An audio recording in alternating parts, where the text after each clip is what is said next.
یہ تصور کرے کہ وہ شرعی عالم دین بن جائے گا یا ڈاکٹر بن جائے گا یا انجینئر بن جائے گا، کہے کہ صاحب مقدر میں ہوگا تو بن جاؤں گا، نہیں مقدر میں ہوگا تو نہیں بنوں گا۔ تو اب یہ تو کوئی بات نہ ہوئی نا۔ اللہ رب العالمین نے اس کائنات کے اندر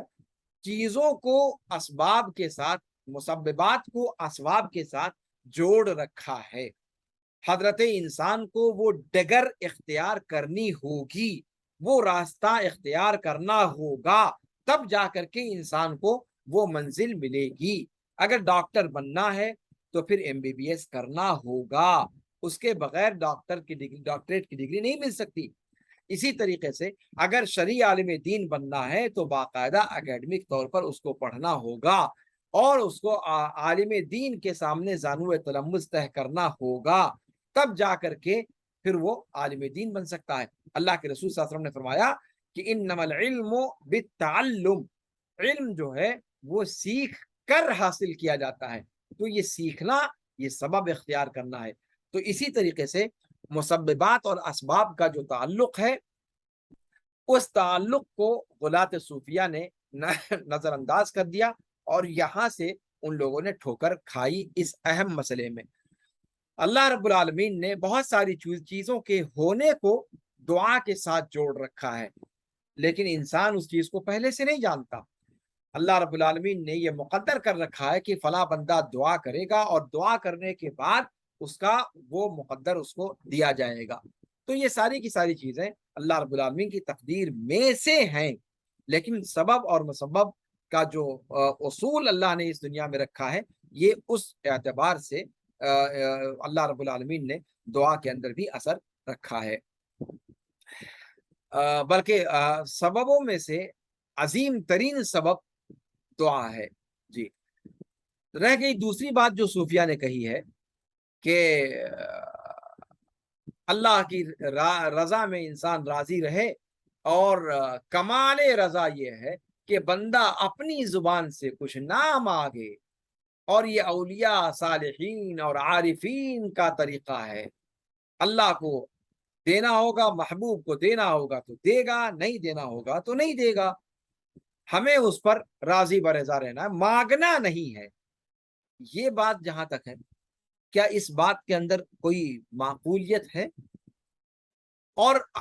عارفین کا اور اولیاء کا اور صالحین کا اگر یہ مقام ہے تو پھر اللہ کے رسول صلی اللہ علیہ وسلم کے بارے میں کیا کہیں گے؟ صحابہ کرام رضوان اللہ علیہم اجمعین کے بارے میں کیا کہیں گے؟ کیا وہ لوگ کامل صفت کے انسان نہیں تھے؟ صحابہ کرام، اللہ کے رسول صلی اللہ علیہ وسلم خود جو اس جو دنیا کی مخلوقات میں افضل اور اشرف ترین ہیں اور اکمل ترین ہیں، کیا انہوں نے دعا کر کے غلطی کی؟ ظاہر سی بات ہے عارفین میں سے نہ ہوئے، پھر اولیاء میں سے تو نہ ہوئے۔ یعنی آپ دعا کو اگر کمال یعنی کمال عبودیت کے خلاف مانتے ہیں تو پھر ان کے ساتھ کیا، آپ ان کے بارے میں کیا کہیں گے؟ اللہ کے رسول صلی اللہ علیہ وسلم کی توہین لازم آتی ہے، صحابہ کرام کی توہین لازم آتی ہے۔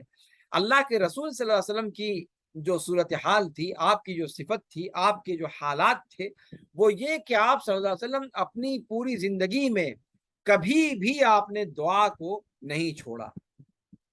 اپنے لیے بھی دعا کی، اپنے گھر والوں کے لیے دعا کی، اپنی امت کے لیے دعا کی، بلکہ صدیق و فاروق کو اس بات کی رہنمائی کی کہ اللہ رب العالمین سے امیدیں باندھیں اور اللہ رب العالمین کی ذات سے ہی دعا کریں۔ اور آپ صلی اللہ علیہ وسلم کا یہ طرز عمل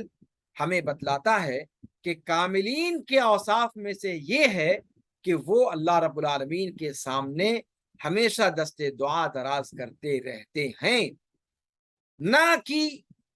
اللہ رب العالمین سے دعا کو چھوڑ دیتے ہیں، جیسا کہ ان چقندر صوفیوں نے کہا۔ کہتے ہیں فَكَمْ دَعَا النبی صلی اللہ علیہ وسلم من دعاء فی صلاتی،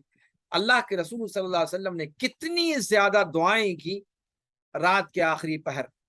اور ان اوقات میں جو دعا کی قبولیت کے اوقات ہیں، اور وہ اس وجہ سے کہ آپ صلی اللہ علیہ وسلم لوگوں میں سب سے زیادہ اپنے رب کے بارے میں